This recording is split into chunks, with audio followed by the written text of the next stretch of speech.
Los dos retratos. Don Gonzalo García de Llerena era corregidor de México. Este don Gonzalo era altivo, elegante, despótico. Tenía voz de mando, engolada y magnífica, y unos ojos de acero inquietos, llenos de relumbre, y donde los ponía hacía daño, con brasas en carne viva. Su barba era rubia, y su cabellera también rubia y rizada, toda tendida hacia atrás.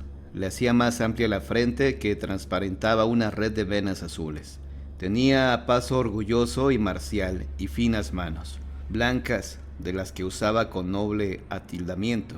Era hombre intransigente, de alma bárbara y sombría. Traía sojuzgados a todos y sobre todos andaba hecho siempre un áspero cómitre, amargándolos con la aspereza de su mal tratamiento. Esto quiero y esto tengo, era el lema de su vida. Y para eso ejecutaba su entera voluntad con mano despótico, rompiendo mil montes de dificultades, y hasta hacía ir, si era preciso, las cosas en contra de su inclinación natural, para sacar adelante sus deseos.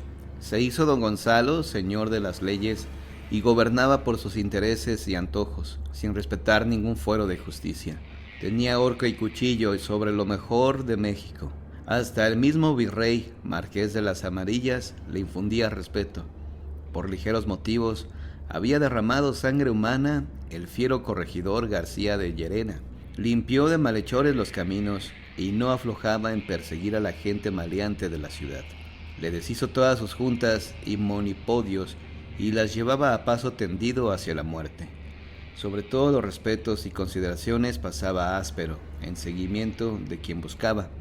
El que había cometido una culpa, así fuese el jaque de más corazones y puños, ya estaba temblando como azogado al pensar en el corregidor, pues sentía sobre sí la tenacidad de sus ojos fieros, y se encomendaba pronto a Dios, porque su fin era seguro y cuando menos lo pensara.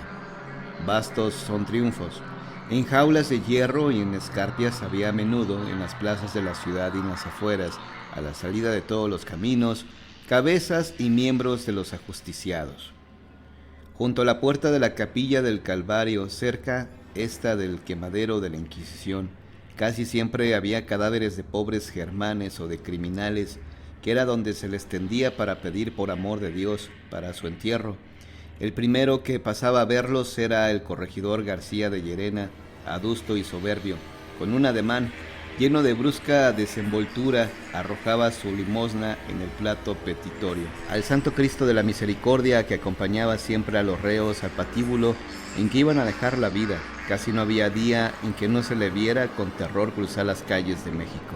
Los regidores, para halagar al corregidor, acordaron poner en la sala de cabildo su retrato. En la casa de don Gonzalo, calle de las Atarazanas, había un retrato suyo en que estaba con cara fosca y pálida, todo vestido de raso y terciopelo negro.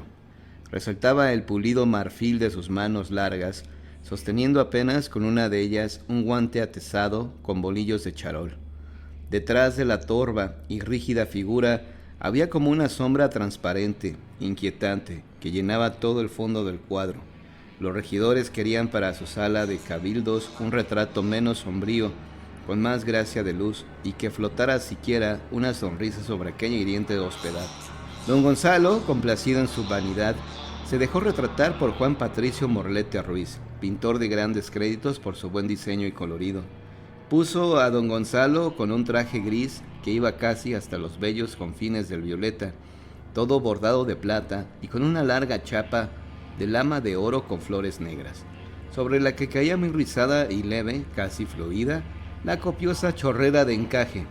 Tras él, un esquinado golpe de colgadura de raso carminoso descubría un rotundo verdor de árboles, entre los que iba ondulando un camino, y se veían unas casitas blancas de ingenua arquitectura, transparentándose entre las úrdibres de las ramas. En ese paisaje había algo como de inocencia, de gracia primitiva. Tenía un tierno frescor de infancia y era toda suavidad, blanca y gozosa. Ese paisaje irradió al rostro de don Gonzalo un tranquilo gesto de bondad, e hizo que sus manos afiladas se fueran a posar delicadamente sobre las rosas blancas que llenaban un búcaro de cristal traspasado de sol, que después iba a incendiar la roja cobertura de la mesa, al lado de la cual se erguía con elegancia bizarra el temible don Gonzalo.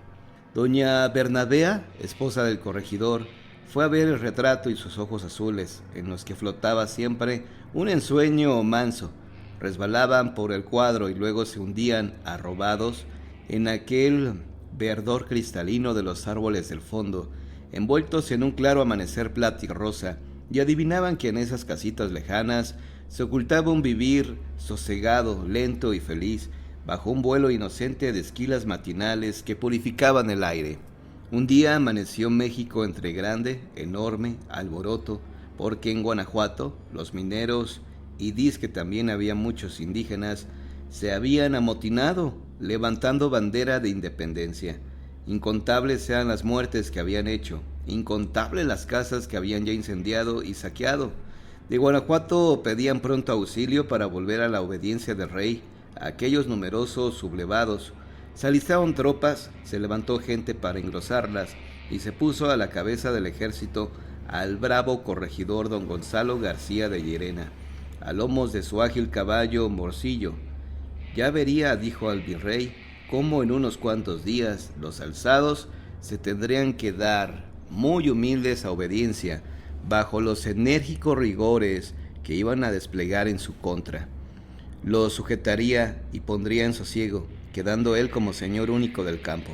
Salieron las fuerzas de México entre aplausos, buenos deseos y despedidas con lágrimas. Llevaban los soldados fe segura de que pronto regresarían prósperas de bienes, después de haber apagado el fuego de la sedición, pues bien sabían los alcances del corregidor que los mandaba, y más entonces que traía encendido en el alma un enorme coraje.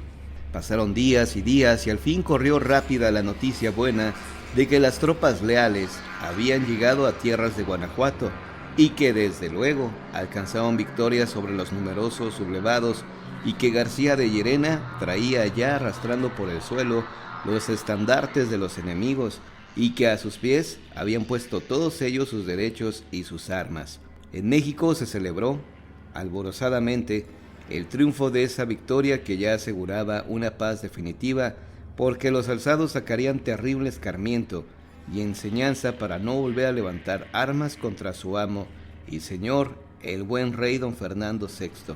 Entraban una mañana en la sala de cabildos los señores regidores, repartiéndose halagos y sonrisas y preguntándose con mutuo interés cómo andaban de salud, para sentarse enseguida en sus blandos sillones de terciopelo a deliberar los festejos con que celebrarían la ciudad la llegada triunfal de su corregidor. Cuando sus ojos se fueron al retrato de este, y alarmados vieron que la cabeza había desaparecido por entero y solo quedaba en su lugar el color ocre de la tela. Corrieron acelerados todos los regidores al pie del cuadro y se veían con un vago asombro unos a los otros, cambiándose su sorpresa. Todos estaban perplejos, sin saber qué decir. Por fin levantaron un rumor confuso, y de él sobresalían palabras indignadas y violentas, llenas de enojo. Alguien, por venganza indudable, había borrado la cabeza al retrato del corregidor. ¿Sería el alguacil Antúnez, a quien mandó apalear porque se dejó sobornar en aquel reparto de solares? ¿O el escribano don Valerio Dávila Sarmiento, que estuvo preso porque falseó la escritura de una merced de agua del marquesado? ¿O tal vez fueron los maceros por los violentos regaños que les daba? ¿O acaso el alférez real don Felipe Santoyo, con quien tenía viejas y enconadas rencillas, dizque por amores? ¿O bien el alarife mayor, que tanto le aborrecía porque le desgarró el amanerado dibujo de una imposta? Alguno de casa fue el que hizo el mal, o al menos el que facilitó la entrada para que una mano vengativa borrara del lienzo la gallarda cabeza del temido García de Llerena. Dios solo sabía la espantosa tremolina que iría a armar el tempestuoso corregidor al enterarse del insulto que habían querido hacer a su persona, agraviándolo en su retrato. Ya lo veían con terror los regidores, que rebrambaba de rabia y esparcía su furia con ímpetu, desenfrenando sobre todos sus enemigos, haciéndoles horribles demostraciones de su enojo. Pero en el retrato, la vida que se fue de la cabeza de la bella cabeza altiva se concentró intensamente en la mano que más leve, anacarada y transparente, apenas se posaba llena de idealidad sobre el ramo de rosas blancas. Era una mano señoril de vivo alabastro, espiritualizada, ya sin escoria y sin ninguna carnalidad, aguzada en una aspiración suprema de fe. La piedra roja de su sortija intensificó más su color, era como una agorera gota de sangre. Los regidores juraron no decir nunca a don Gonzalo que algún enconado enemigo le borró rostro a su retrato, y mandaron buscar con urgencia al pintor Morlete Ruiz que viniera, cuanto antes, a reponer la cabeza en el cuadro. Ya estaba de fijo por llegar a México el corregidor, y para que no fuese a notar cosa alguna en el retrato, urgía que el pintor se apresurara en la obra. Tomando este buen acuerdo, que se quedaron tranquilos los regidores, con un dulce bienestar en el pecho, y se pusieron a discutir las fiestas con que habían de agasajarlo a su llegada.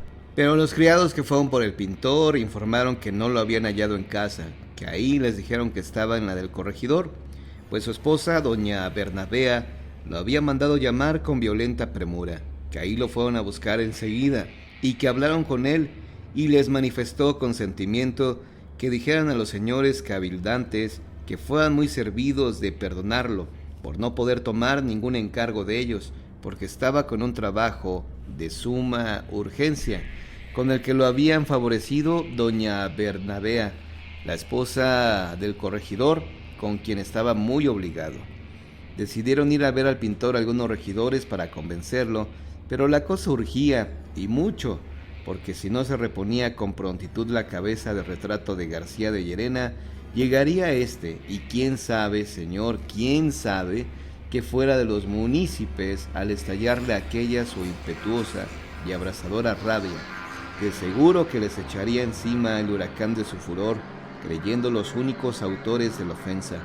4 regidores, los más viejos, que tenían siempre amables razones convincentes para persuadir a cualquiera quitándole dudas y dificultades, y no había nadie en el mundo que pudiese resistir la afectuosa suavidad de sus palabras, con las que volvían de cera hasta los hombres más duros, que al momento caían en el arrebato de su seducción.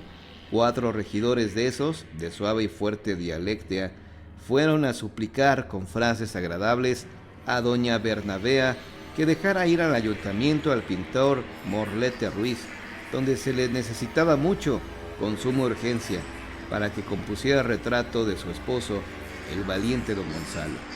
Al oírlos, la buena y dulce señora se puso pálida, temblorosa, y sin decir ya palabra, los llevó ante Juan Patricio Morlete Ruiz, quien junto a la ventana de un vasto salón estaba ante aquel sombrío retrato del corregidor, que de un luto severo derramaba una mirada imperativa, con gesto oscuro, violento, de dura intransigencia. El pintor Morlete Ruiz le restauraba la cabeza, que ese día amaneció toda partida, estrellada de modo lamentable, cuando la noche antes, dijo doña Bernabea, las numerosas personas que fueron a darle las enhorabuenas por el magnífico triunfo de su esposo habían visto el cuadro sin la menor desconchadura. Doña Bernabea y los regidores se quedaron pensativos, con las miradas vagas, sintiendo en sus almas el frío aleteo de lo desconocido. ¡Qué mano, pero qué mano misteriosa, siniestra y oculta fue a poner su mala venganza en las cabezas de esos retratos del corregidor, destruyéndolos! Los melifluos regidores, extendiendo ampliamente sus hábiles razones, prolijas y arbocerentes, lograron lo que se proponían, llevar consigo al pintor Morlete Ruiz, pues jamás les fallaba su delicadísima labia. Morlete Ruiz se dio, desde luego, con mano diligente a su trabajo. Una descansada satisfacción les echaba el alma a todos los regidores. Al regresar el corregidor ya no se le levantaría la furia ciega de la ira del fondo relampagueante de su alma. Antes bien, con las fiestas que iban a hacerle, fiestas magníficas, sería todo dulce y apacible cordialidad, llenándose de un encanto feliz después de entrar por entre suntuosos arcos triunfales, y bien pudiera ser que hasta les autorizara algunas cantidades de dinero como ayuda de costa. Pero una buena mañana, o mejor dicho, una mala mañana, llegó a Matacaballo un correo de Guanajuato a noticiar al ayuntamiento que hacía 3 días muchas de las fuerzas que llevaba García de Llanera defeccionaron, haciendo armas contra él. Se pasaron al enemigo y así fue como los sublevados tuvieron por suya la victoria entre charcos de sangre, y lo que fue peor, se apoderaron de don Gonzalo de Llerena y en el acto le degollaron sin tenerle piedad. Ya lo dice el adagio español: fuego, indio, agua, agua mata fuego. Se quedaron los regidores sin movimiento, anhelantes, con los ojos llenos de estupor. Uno que otro apenas pudo hacer sobre sí la santa señal de la cruz, pero en los corazones de todos se derramó un terror angustioso al considerar que el mismo día en que ocurrió en Guanajuato la muerte del corregidor García de Llerena fue cuando aparecieron en México destruidas las cabezas de sus retratos.